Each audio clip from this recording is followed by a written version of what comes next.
Now, there's been many times where like skeptics or just literally piss takers have turned around and said that crypto is a Ponzi, whatnot, and this and that, where new money has to come in order to give profits to the old money. Actually, it's not true.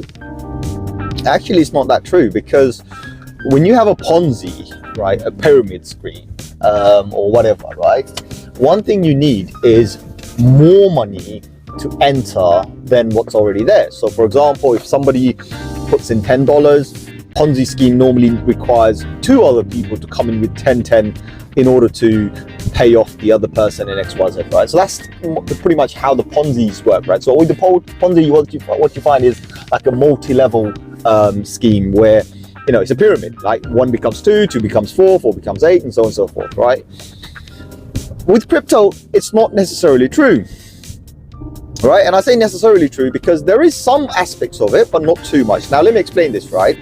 So if you have, for example, let's talk about Bitcoin. We have 21 million coins in total to come to the market. We're estimating it's around the year 2140, so it's like 120 years from now, that when we can see the final coin. That's solely because of the halvening cycles and everything. And we do have a halvening coming next year in a few months, actually. So it's not that far away, within the next 6 months, let's just say this way, right? We have a halvening coming. So that kind of reduces the supply. Now, the current supply that we have, what you'll find is majority of the current supply is actually sitting in people's wallets, right? So is it a Ponzi? Right, think about it, because most people are hodlers. Some of the largest holders of cryptocurrency, of Bitcoin, let's just say Bitcoin, largest holders of Bitcoin are actually hodlers, right? Or people who are holding on for a long period of time. They did not buy just for a quick win or whatever like this, right? And there are people, many people out there who bought it less than $1, and other people around $1, some people around a few $100s, even a few $1,000s, right? People have bought those and just holding. That doesn't mean new money has come in and started to pump. We didn't really get that. Now, what happens is that new money does enter, but new money normally buys very small amounts or whatever, because obviously the price is going up. So if someone, when it was less than $1, if someone bought 1,000 coins, well, when it was $1, probably they didn't buy 1,000 coins. Probably they bought a few hundred coins. As the price increased, so did their buying power, right? Decrease, right? So as the price increases, the quantity you receive reduces, right? Let's just say this way, right? So that's the situation. Now, obviously, what the price is reflected on the sentiment, right? Buying and selling sentiment. Now, the one thing that could potentially drop the price is if there's more sellers in the market than buyers, right? Because everyone's selling, no one's buying. Of course, the demand is low, hence why the price drops, right? So, but it doesn't change your number of coins that you're holding. And of course, again, it's not a Ponzi because majority of the whole people are just hodlers, right? They're holding. They could have sold. They can still sell, and they're still in profit. And it had nothing to do with new money coming in. And new money doesn't pump the market entirely, right? Okay, but it does. Now, new money comes in. Let's just go to the other scenario where new money has come in, and obviously the price is high now, so they can't buy as much as they would before. But they buy, 10% of a Bitcoin, 1% of a Bitcoin, doesn't matter, right? They buy. But if the market doesn't have enough supply and the demand is high now, then everybody sees the same valuation on their coins, right? Now you're encouraged to sell your coins. And of course, through that encouragement, you can end up selling, cashing out. But again, majority of the people don't do it. They're holders, right? Or hodlers, we like to call them. So what happens is, yes, new money comes in and pumps the market or pumps the value of it, but it's not bringing any more money than already in the market, right? Now, the other thing is obviously people like, to compare to a Ponzi is like, the thing I said where one person puts 10, another 2 people that come in and put 10, right? Well, when you do that, you receive the same amount, right? In a Ponzi, you receive the same amount as everybody else, right? It's quite simple. And then one person gets paid off while the other 2 people are there, and then that fund is constantly recirculated to do the Ponzi.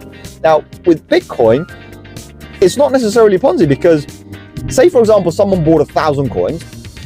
They're not going to go and sell 1,000 coins today unless they want to. I mean, by all means, right? If the demand is high, then 1,000 coins will be bought up regardless what the price is, right? But then that same person will end up being a loser, and then they will have to buy, if they want any more, they will buy less than what they had if the price goes up. So it's a cycle that goes on, supply versus demand, right? And this thing, like in my opinion at least, takes away that Ponzi part of crypto. Now if we move over to all of the crypto, it's the same thing that applies to all the cryptos, right? Especially the ones with the fixed cap, right? So the total supply, if they have a fixed total supply, then this rule kind of similarly applies. I mean, I've given many examples of many different projects. I've talked about, oh, if I was to launch a project, I would do this, I would do that. And these are just theories that I have. And, you know, for me, the way I look at it is, look, if you have a project, right, and you have an XYZ amount of supply, and that supply is fixed, and if majority people have bought your asset, your coin, your token, whatever you want to call it, and now they're basically just holding on to it, regardless whether they're holding on to receive more APY or whatever, right? More rewards or whatever, if the program has a reward thing on it. Now, if they're holding on for that, or they locked it or whatever they did, right, then ultimately the supply is less and the demand goes up. So the number of coins remaining doesn't necessarily have to be more, it can be less, but it will bring more value because the demand is high. That's all it is, nothing else. And then of course, when we have bull markets, prices for everything goes up because everybody's now trying to get into the race, right? Even if the horses have left, they still want to get in because they know one thing, that everything's going to pump and they'll probably make 5, 6, 10%, 20%, whatever, right? Some of them not even 100%, maybe 1,000%, right? When we talk about 1,000%, we're literally talking about 100x, right? So absolutely possible. I don't see much of an issue. Also, when we talk about like 10x, 20x, whatever coins, there's another factor a lot of people miss out. The total calculation for a 5x, a 10x, a 20x, a 30x should be from the bottom of the market, right, guys? Not from the day you enter, right? Because if a coin's already done a 5x, a 6x, for example, in fact, let's give you a good example, Solana. Solana's already done approximately 5x from the market bottom, right? So if it now does another, say, 5x from here, technically it's like a 15x. It's compared to a 15x from the market bottom. So do understand these kind of things, right? And then we move forward from there. Now, looking at Bitcoin, I'm on the 4-hourly chart, as you can see on the chart, right? Nothing much happening, but it does look positive. We look kind of okay. I wouldn't really say bullish yet, because we are going to close the candle today in a few hours. Is it a few hours? Let me just see what the time is. Give me a second. Give me a second, guys. I'm just about to look and see what the time is, how long we have left. Okay, we have about 1 hour and 50 minutes for the candle to close. And when that does close, the daily candle, luckily it's a positive one, so I'm not too concerned. And then tomorrow's one is going to be the one that's going to be pumping. Of course, everything is kind of reset. However, the RSI hasn't reset. It's still in the middle point, but it is pointing up, which is good. It means the sentiment is still bullish, so we're still fine. People are still buying. In fact, I think a lot of people bought the dips, hence why we pumped for the last few days, right? So we had a pump and a dump and a pump and a dump, right? Actually, no, it was a dump, pump, right? So that's what we had. Doesn't matter. Ultimately, people bought the dips and the market is looking positive, right? When I look at the total market cap, briefly, I think we went to like $1.34 trillion. We're back to $1.37 trillion, and we're looking forward to go and test that $1.4 trillion again. And that's nothing. Believe me, in crypto sphere, 300 million is absolutely nothing. Is it 300 million or 300 billion? Something like that. Anyway, 3 billion, right? It's absolutely nothing. So we can definitely go and test those numbers without much of an issue. As I explained earlier on the video, it's not to do with how much money is coming in. It's more to do with how many coins are available for people to buy, hence why the demand, right? So that's the most important thing that a lot of people kind of forget when it comes to pricing. You know, we don't, like, for us to see Bitcoin going to, say, $2 trillion market cap, right? Nobody has to actually sell whatever coins they have holding already. So people have been holding for 10 years. There are people actually out there who have been holding for almost 13 years, right? 13, 14 years. So if people have been holding for 13 years and they haven't sold, it doesn't mean they have to sell, and nobody needs to do that. And if they do, then it's going to obviously dump the market, but they don't need to sell. That's the most important thing. And new money doesn't have to buy any of those. New money can buy the freshly minted coins that we have. That's all it is, right? So any coins that are available from the miners, they can be sold. And of course, the miners need to sell in order to make money. So some of these dumps that we see could be potentially miners as well. Of course, there's a lot of liquidations. That's another thing. It's just how the market structure works. If we didn't have leverage trading, then this would be an entirely different market, guys. If this was not a leverage trading market, I mean, if we didn't have leverage trading in the industry, right? I could easily see Bitcoin sitting at maybe 100K today per coin. Because if 19 point something billion or million, sorry, 19 point something million coins are being hodled, right? Or held in someone's account, or everyone's account, and nobody's really selling, then the demand is very high, right? Demand is very high. That means that people will have to buy whatever coins available, and the exchanges don't really have that many. There's like only about 1,000 or I think 2,000 coins available. So there's not really many. When you compare it to millions, think about it, 19 million, and then you got a couple of thousand coins available. That's really not much, right?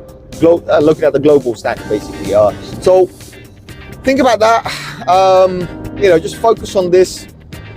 I've mentioned about some of the coins. I've mentioned on one of the previous videos as well. So guys, now's the chance to buy whatever you want. If you've missed something or whatever you want, favorite coin, anything you're looking at, think of it as the market is giving you an opportunity, and just pick it up. That was my previous video. I kind of mentioned things. In fact, I've done 2 previous videos on the same day. I did mess up on one of the releases, but I did 2 on the same day. So, and both of them I mentioned the same thing, guys. Like, the market is giving you an opportunity, make the most of it, and then we'll see where we go. However, looking at the stochastic RSI on the daily, we're looking good. Stochastic RSI on the weekly, unfortunately, doesn't look that good. But in the greater thing, the way you have to look at it is, look, even if we have weekly overbought, it necessarily doesn't mean a bad thing, because weekly data is a lot more stronger data, but it can last a little bit longer. It can pump further. It's not as volatile as your daily or your anything less than daily, right? So it's not volatile. That's the most important thing. We're looking for volatility.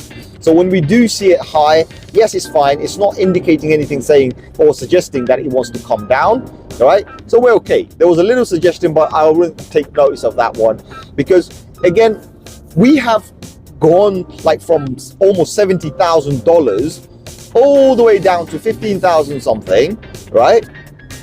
And now, guys, we're back at $37,000. Just look at that. We've gone from the top, maybe 75, 80% down, and now we're currently up like almost 110, 120%, right? 110, 120%. We're up from the market bottom. Think about that, right? So if that's the case, then look where we are right now, right? Percentage wise, just do the maths. We are doing very well right now, okay? So the market recovery has been fantastic, and that gives us an indication that yes, the market could move further.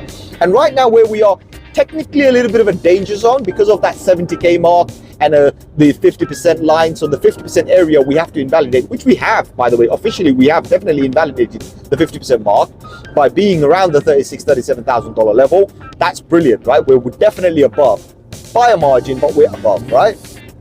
So it's now a matter of us going higher, smashing through these numbers, probably test the 48,000, maybe even the 40,000. I don't care, 40,000, right? We test that. That's a good sign. That's a good sign. And then if we do have a recovery, like if we have a correction bringing us down back to these current numbers, it's absolutely fine. Those are the days you want to be looking forward to, because if the market can stabilize around the 35, 36, 37, $38,000 level, guys, do you see what this means? This actually means the market is ready for the next big rally up, right? So we don't want to go too fast, we don't want to go too high, but we want to create a stable base, we want to create a stable support area before we start pumping to the moon, right? That's what we need to do. So focus on that. Other than that, yeah, I just wanted to get that message, because I know a lot of people, in fact, I've had 2 or 3 people like, oh, someone said this was this, and this is the problem. You get a lot of people looking at multiple opinions, right? There's not one type of opinion. And it's good, by the way, it's good. See the good, see the bad. But one thing you should always do, never take somebody else's opinion and agree with it, right? You don't agree with it. If somebody says that, oh, this thing is bad, then try and research for yourself and make the judgment yourself based on your own research if it is bad. See the other side, right? What is somebody else saying? If somebody else is saying good, why are they saying it's good? Right? So if someone's saying something is bad, why are they saying it's bad? If someone's saying something is good, why are they saying it's good, right? And then have your own opinion based on that. Don't just go by somebody else's judgment, right? You know, like me, there are coins. A lot of people come up and say, oh, this coin is great, that coin is great. What do you think of this coin? What do you think of that coin? Oh, I bought this coin. I've had enough of this coin. I want to dump this coin. I want to keep this coin. So I get the list is on and on, right? So you get so many different questions. I can give my own opinion and say, well, I don't like this coin, or I'm going to hold on to this coin, or I bought this. But there's so many different reasons why I would give my answer. So there is no right answer, right? Hence why there are times where somebody will forward me a particular coin, and I'll just completely blank them. I would ignore them because I don't have an answer. You know, right now, if somebody's asking me a question regarding a particular coin, oh, should I buy Ethereum, right? They ask me, oh, should I buy Ethereum? I don't know what to tell you because the market right now is showing us that it wants to go another leg up. Fine. How high? I don't know, right? And where is it going to stop? I don't know. But then when it comes down, it might come back down to this level, you know? And that means that, oh, you told me to buy, but I didn't do nothing. So I can't say stuff like this, you know, so that's one of there's no right or wrong answer. You know, ultimately you have to pick your own coins and stick to them. But remember, I can't make a judgment call for you. I can't say do this, do that, or I'm doing this, I'm doing that, and you follow that. Don't agree with me. I want you to disagree with me. You know, I want you to disagree with me. So that's why a lot of people who have mentioned regarding, like, you know, they've gone to other social media and whatnot, right? YouTube or whatever. And they're like, oh, this person said this is a Ponzi. This person said that is a Ponzi. And in fact, people said, literally, someone turned around and said, oh, I'm planning to buy this, that, whatever, but I heard Bitcoin's a Ponzi. So hence why this is kind of my reaction and my reply to this is like, no, it's not a Ponzi, right? Yes, there are some aspects that Ponzi shares, but if Ponzi has everything in it, right, which it does, right? Ponzi has everything in the scheme. Sadly, anything that's real still becomes a bit of a Ponzi, right? So we have to say there are certain aspects of a Ponzi scheme type, but not necessarily because of the mechanics behind it, right? So in this particular case, where you think it's Ponzi because one hand has to buy, another hand has to pay higher price, technically yes and technically no, because if 19 million people or 19 million coins are sitting in personal wallets being hodled for, you know, maybe a year, 2 years, right? Where's the Ponziness in that?